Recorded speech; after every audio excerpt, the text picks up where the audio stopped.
की ते कुठलाही विषय हा एका निष्कर्षापर्यंत येईपर्यंत निर्णय करत नाहीत, पण निष्कर्षापर्यंत आल्यानंतर सोडत पण नाही.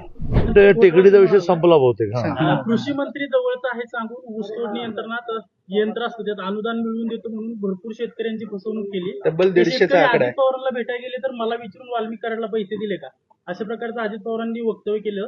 परंतु वाल्मिक कराडने 140 शेतकऱ्यांना फसवलं सर ऊसतोड नियंत्रण. असं आहे की SITचा अर्थच असा की घडलेल्या गुन्ह्याच्या निमित्ताने सगळं खणणं, खोदणं. आणि तुम्हालाही मी विनंती करेन की एवढ्या मोठ्या विषयामध्ये वारंवार प्रेस ब्रीफिंग हे डिपार्टमेंटकडून होत नसतं, याचं कारण त्याची काही गुप्तता पाळायला लागते.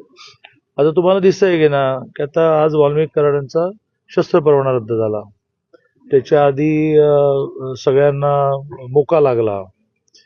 तर हे जसं कसं आहे की कुठलीही ऍक्शन घेताना ती वेल प्रूफ करावी लागते.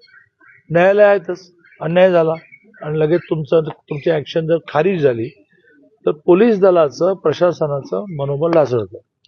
आणि त्यामुळे माननीय देवेंद्रजींनी जे म्हटलं आहे ते तसं ते खरं करतात की मी कोणालाही सोडणार नाही. धनंजय देशमुख असं म्हणतात की मला चौकशीलाही बोलवलं नाही, आम्हाला विश्वासात घेतलं जात नाही. धनंजय देशमुख जे आहेत ते आज त्यांनी शोले स्टाईल आंदोलन केलं आणि म्हणलं की आम्हाला चौकशीलाही बोलवलं नाही, आम्हाला विचारलंही नाही, आम्ही केलेल्या आरोपाबद्दल काही तपासामध्ये नेमकं एक काय म्हणतात त्याला मुवमेंट ठरते, ती काय मला माहित नाही.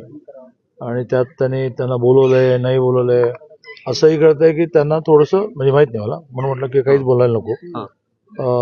तपास यंत्रणेला त्यांचं काम करू द्यावं.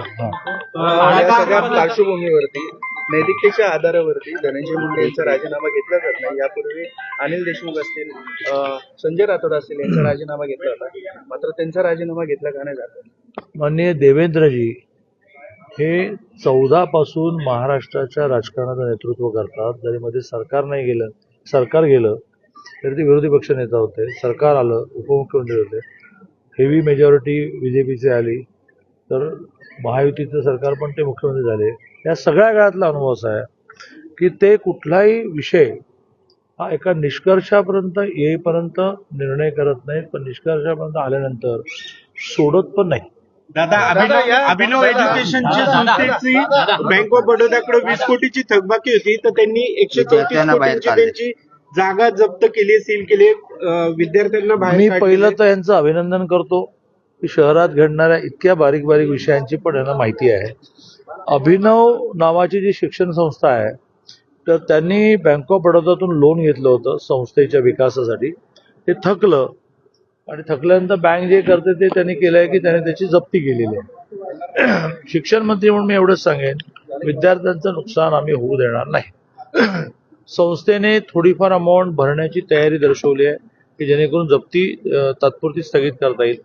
यात नाही यश मिळालं तर आम्ही या सगळ्या विद्यार्थ्यांना या वर्षीपुरतं अन्य महाविद्यालयामधून परीक्षा द्यायला लावू आणि पुढच्या वर्षी त्यांची अन्य कॉलेजेसमध्ये ऍडमिशनची व्यवस्था करू. विद्यार्थ्यांचं नुकसान होणार नाही. खूपच मोठा विषय आहे आणि यातून शिक्षण संस्थांमध्ये काय चालतं हे सगळं ऐरणीवर आलं आहे की तुम्ही कर्ज कशाला काढता, काढलं तर फेडत का नाही, अख्खी प्रॉपर्टी कशी काय मॉर्गेज करता, तुमच्या प्रॉपर्टी का मॉर्गेज करत नाही, सगळे ओबीसी नेते लक्ष्मण हाके यांना मराठ्यांवर बोलताय आणि जरांगेंवर बोलताय म्हणून धमकीचा फोन आलाय. आता अशी प्रश्नांची एक मोठी यादी तयार होईल. आता म्हणजे उदाहरण समजा या प्रश्नाचं उत्तर मी काय द्यावं असं तुम्हाला वाटतं? तुम्ही जर ह्या साईडला मी एवढं उत्तर एवढंच देईन, ती चौकशी केली जाईल.